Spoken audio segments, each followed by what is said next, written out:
అందుకే తిరిగి 2024లో 11 సీట్లు గెలిపించారని ఇప్పుడే మాట్లాడుతూ బాధపడ్డారు. కానీ భవిష్యత్తులో ఇదే మారిగా ఉంటే నా లెక్క ప్రకారం శాశ్వతంగా రాజకీయాలకు అర్హత లేని వ్యక్తి ఇలాంటి వ్యక్తి అని రాజకీయాలు ఎవరైనా ఉండొచ్చు, కానీ ఇలాంటి వ్యక్తులు మాత్రం ఉండడానికి అర్హత లేదు.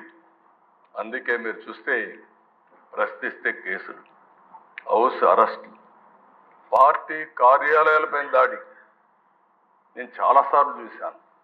చిన్న పార్టీ పైన కూడా దాడి చేయాలన్నా, చిన్న రాజకీయ పార్టీ ఉంటే ఆ నాయకుడిని అటాక్ చేయాలన్నా, విమర్శించాలన్నా భయపడే రోజులు అవన్నీ పోయి ఇష్టానుసారంగా వచ్చే పరిస్థితికి వచ్చారు. 5 ఏళ్లలో ఏం జరిగిందో మనం అందరం ఆలోచించాం. తీరని నష్టం జరిగింది. ఇదే మనందరి బాధ. అయితే ఇక్కడ ఒక ఎక్స్పెరిమెంట్ చేయాలనుకున్నారు దేశం. ఆ ఎక్స్పెరిమెంట్ ఇక్కడ ఉండే వాళ్ళు చాలా మంది ఆలోచించాల్సింది.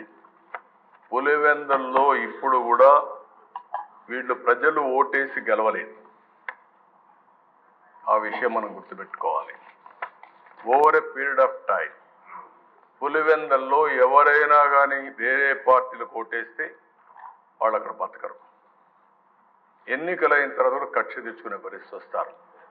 దానివల్ల అక్కడ రాజకీయ నాయకులు కానీ రాజకీయ పార్టీలు కానీ మనుగడ సాధించలేకపోయినాయి. మొన్న కూడా మనం చూసాం, ఇక్కడ కడప ఎమ్మెల్యేలు ఉన్నారు.